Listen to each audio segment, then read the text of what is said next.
Good day, guys, and welcome to another episode of Riding in Tandem. RIT, Riding in Tandem, RIT. With me, RM. And me, Elaine. At sa episode na to, susubukan naman namin ang BYD Tang DMI. Ano, ready ka na? Parati naman eh, tara na!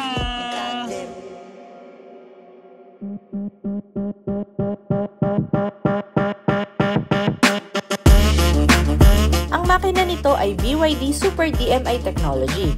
Gamit nito ang 1.5-liter turbo high-efficiency generator plus permanent magnet synchronous motor.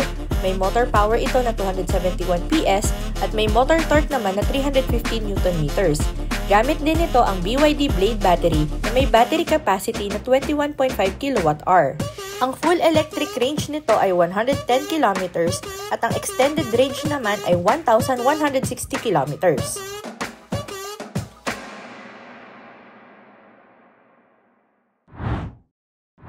Ang daming choices ng mga 7-seater na sasakyan. Pwedeng MPV, SUV, di ba? Kaso, gusto mo ng more. More premium, more stylish, more efficient, and more techy. Bagay ito sa'yo.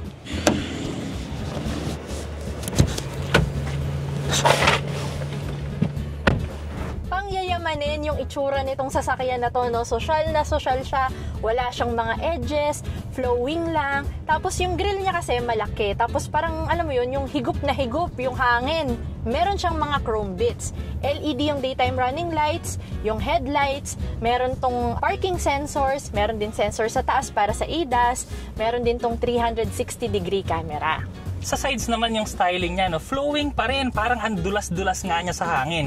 Pero malamang mababa yung coefficient niya sa drag. Ang ibig sabihin nun, mas makakatulong yon sa tipid ng gasolina or kuryente kung ano man yung gamit mo.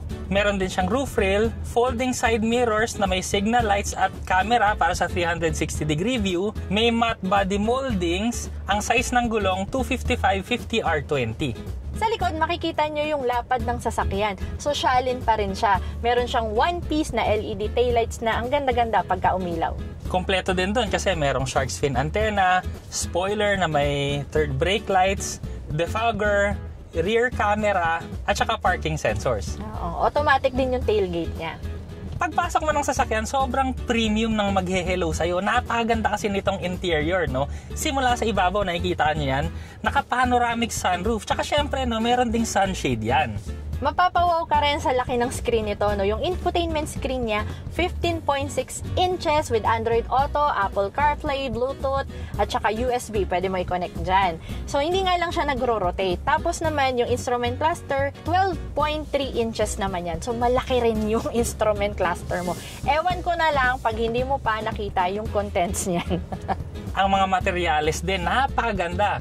Soft touch materials dito sa bandang ibabaw. Sa bandang gitna, merong piano black finish. Yung mga aircon vents, meron pa nga siyang mga chrome na design. Sa baba nun, parang may metallic pa siya na brushed metal design. Sa ilalim nun, yung gray na materials, leather yon ha.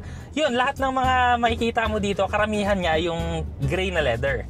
Sa instrument cluster din, sobrang daming information. Sa left side, makikita mo dun yung tachometer na pang EV, yung nakalagay charging, eco, tapos power mode. Sa right side, merong speedometer, tapos sa gitna, merong tire pressure monitoring system, pero pwede mong palit-palitan yung information yan. Yung aircon controls, nasa screen. So, madali lang naman kasi kitang-kita mo, nasa bandang babang part naman siya. Oo, pero kung kailangan nyo naman nung on and off ng aircon, meron naman dito sa center console katabi ng shifter. So, kasama na rin dito, isahin ko na lang din siya. So, meron tayong aircon vent dito, meron tayong dalawang cup holder.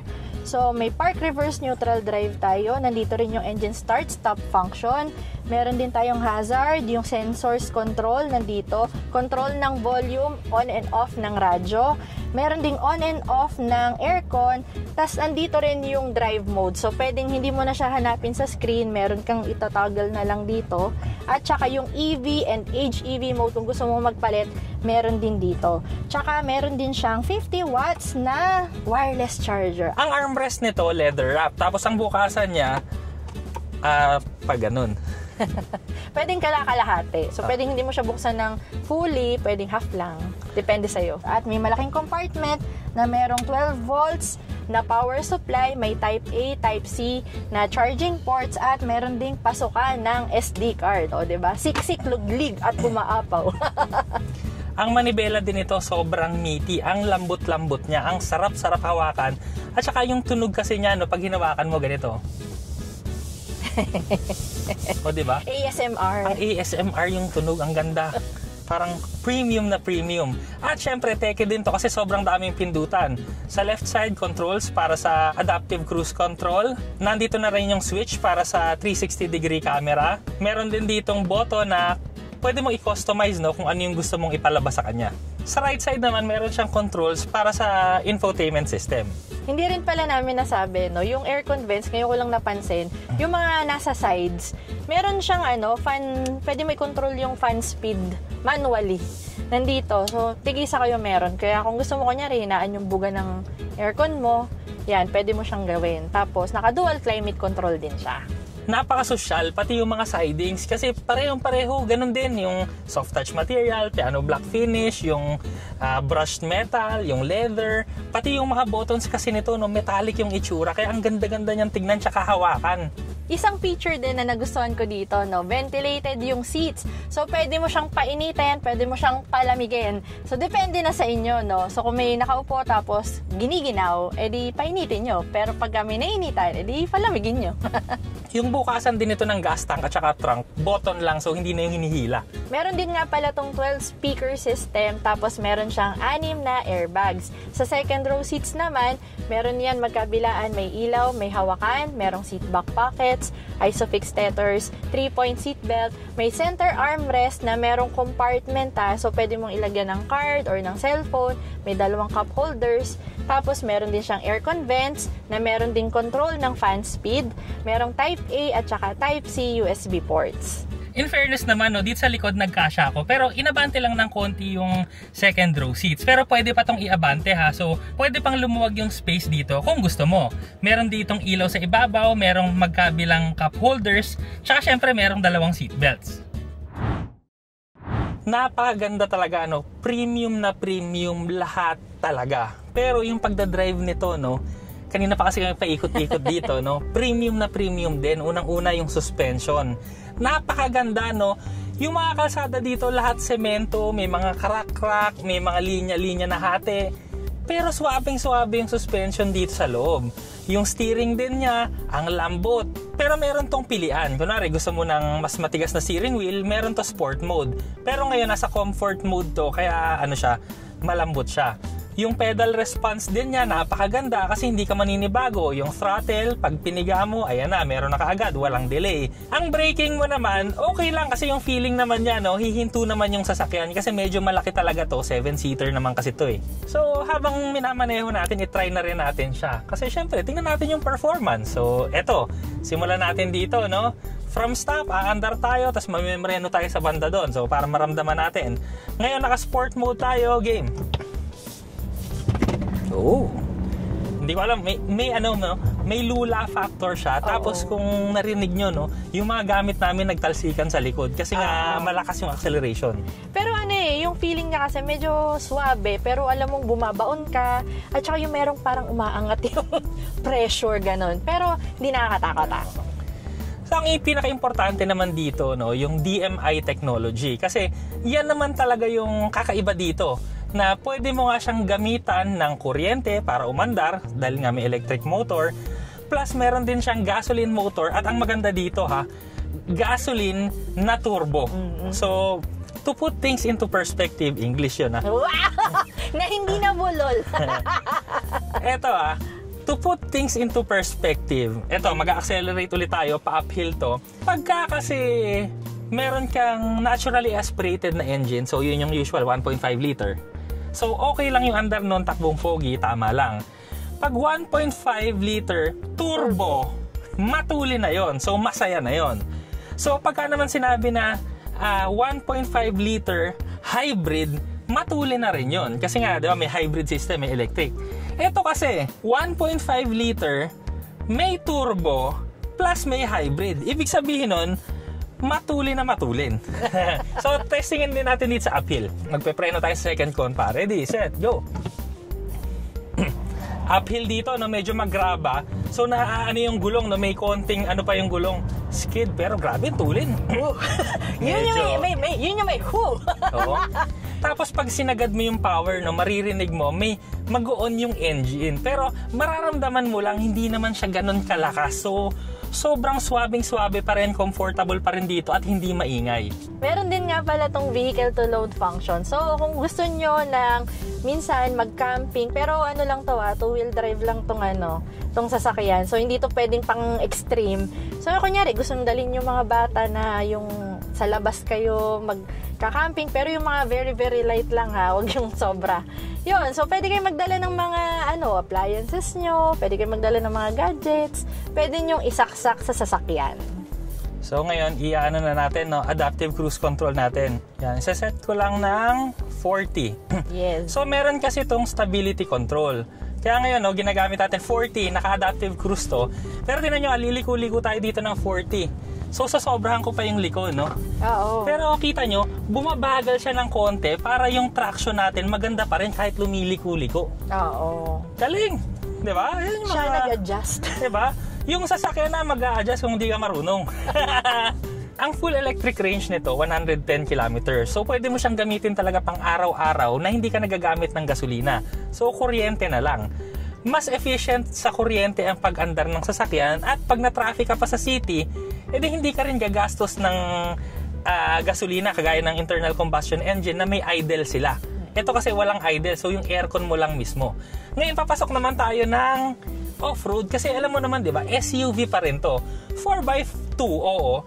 Pero mataas kasi yung ground clearance niya kaya may kakayanan pa rin siya sa mga off-road kagaya nito.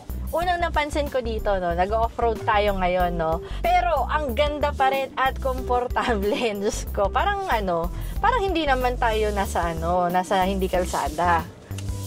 O yan, may mga konting damo-damo, may mga bato-bato, may mga sanga-sanga. Halo-halo yan dyan.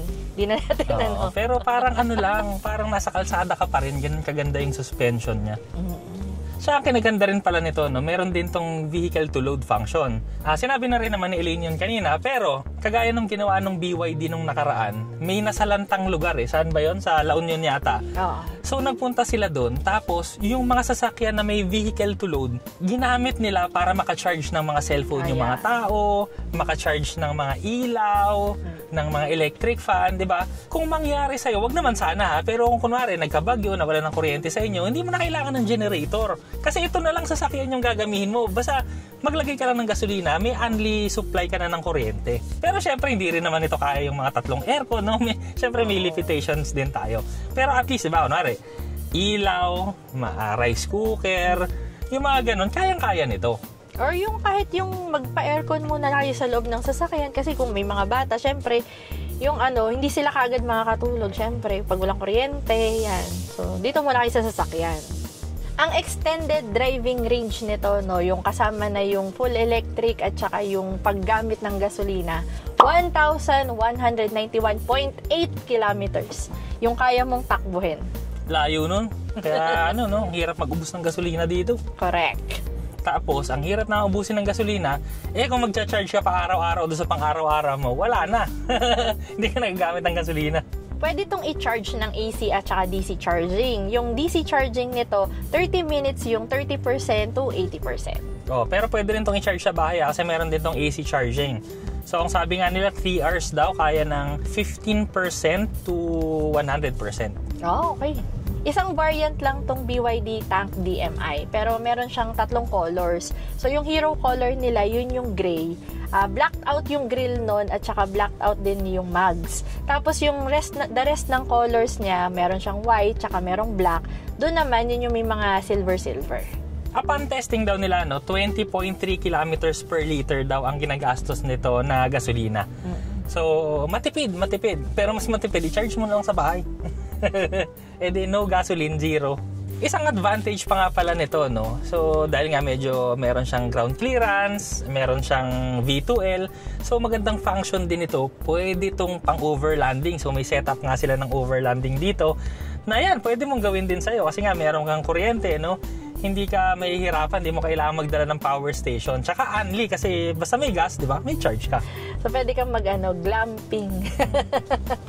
So, para lang makumpleto natin sasabihin ko na lang yung full list nila ng D-Pilot ADAS at saka yung iba pang safety features. So, sa D-Pilot ADAS, meron siyang 360 camera with see-through mode, 8 sensors, may 4 sa front, may 4 sa likod, adaptive cruise control, meron siyang front and rear collision warning, merong rear cross traffic alert at saka brake, intelligent cruise control, lane departure assistance, blind spot monitoring, door opening warning, intelligent high beam control, at dun naman sa safety features, 6 na airbags, ISOFIX tethers, traction control system, tire pressure monitoring system, hill hold and descent control, anti-lock braking system, electronic stability control, vehicle dynamic control, at anti-rollover control. Ang dami!